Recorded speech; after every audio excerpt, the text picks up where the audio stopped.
الناس اللي بتسالنا عن حلاقه الدقن واتجاهات الموس، احلق الدقن ازاي او اتجاهات الموس ازاي؟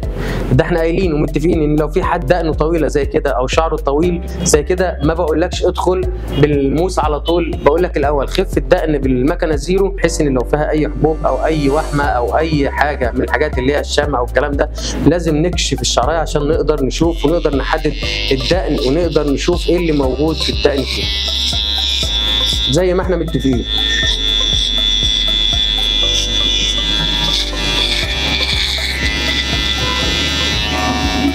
هنا احنا عملنا ايه؟ بنشيل الدقن بالمكنه عشان نقدر نشوف ونقدر نشوف اتجاهات الشعر، سواء بقى دقن خفيفه سواء دقن تقيله، على حسب كل واحد ودقنه. انا بقول لك حتى لو انت شايفها خفيفه قدامك وما تستاهلش، او ان انت مثلا هتشتغل بها بالموس على طول وعارف ان انت بتتحرك فيها، لا انا بقول لك نصيحه، ده هيبقى ليك وللعميل انك تخف الدقن بالمكنه وتشتغل بالمكنه على اساس ان انت تبقى كل حاجه واضحه ليك، وفي نفس الوقت ما تبقاش مجهود للعميل، لان ساعتها هيحصل معاك زي مع العميل هيتعب او بشرته هتتعب وهتحس ان هو اتضايق زياده، لان هتحس بالموس ساعتها تقيل على بشرته. طبعا احنا كده بدانا بنرغي الدقن. اول حاجه بنحط المعجون على البشره، طبعا الفرشه دي معانا، ودايما لما تشتغل مع دقن او تشتغل في حلاقه دقن حاول تجيب، او الافضل انك تجيب فرشه نظيفه ما تكونش الشعر منها بيتنسل او الشعر منها بيقع، لان الحاجه دي بتقعد معاك وقت طويل جدا. فهنا بنرغي الدقن كويس،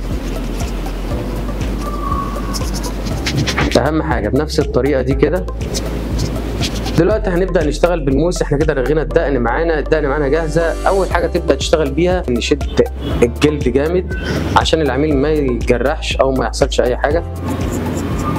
دلوقتي احنا شغالين زي ما انت شايف، ايدي ورا الموس خطوه بخطوه، ودايما انضف الموس اللي معايا. واحنا شغالين الاتجاهات، ما باجي عند الشنب او باجي عند البق دايما اخلي بالي واكون حذر. ليه؟ في عملاء ممكن يكونوا متعودين في حلاقه الدقن وتبص تلاقيه حاجه لا اراديه شد شنبه او شد الدقن من غير ما بيرجع لك. هنا الحاجات اللي زي دي الناس اللي بتقف معاها، طبعا ممكن يقابلك عميل وشه مليان، ممكن يقابلك عميل وشه قليل، انت بتشد الجلده لتحت بتملى معاك، بترجع تاني تنزل العميل لتحت، دي بتبص لها طلعت معاك، بتبدا ان انت تشتغل في الدقن وتشد. اهم حاجه كل حاجه بالنسبه لك بتشدها وبتشتغل عليها. هنرجع هنا الحته اللي دايما بتضايق كل الناس ما بيعرفوش يشتغلوا عليها. هنا لو انا شايف الشعر نازل لتحت فانا ببدا اخد الشعر من تحت من فوق لتحت. طب لو هنا الجزء ده طالع من تحت لفوق ببدا اقلب ايدي وباخد برضه عكس، باخد اتجاه الشعرايه وباخد من تحت لفوق. الحته دي عشان بعض الناس اللي ما بيعرفش يجيبوها نفس الطريقه بنفس الشغل، انا بشد الجلد بمشي مع اتجاهات الشعرايه مع اتجاهات الدقن زي ما احنا شغالين. هنا نفس الكلام، لو في اي حبوب ولا في اي حاجه احنا بنخلي بالنا منها،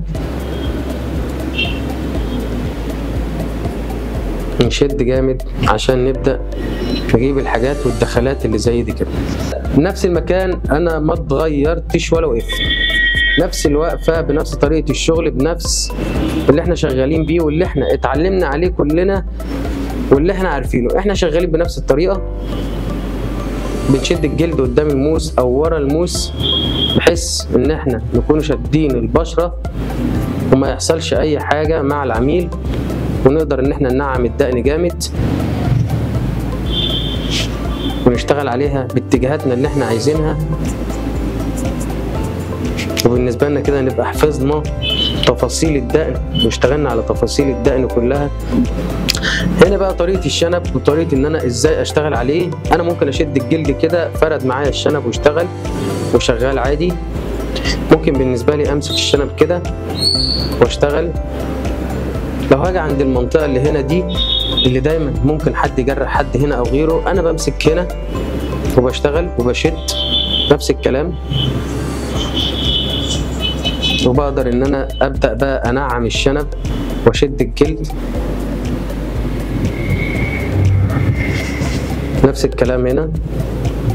وممكن في بعض الأحيان أخلي مثلا العميل اللي قاعد تحت إيدي إن أنا أقول له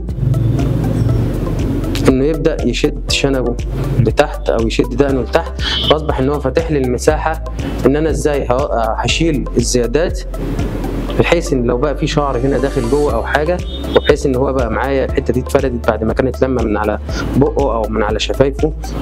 كده أنا بالنسبة لي الدنيا كلها وضحت معايا، سواء عكس أو سواء نفس الاتجاه. وبكده نكون خلصنا نعمنا الدقن، اشتغلنا، وعلى ما أعتقد كده كل الفيديو شارح كل تفاصيل الدقن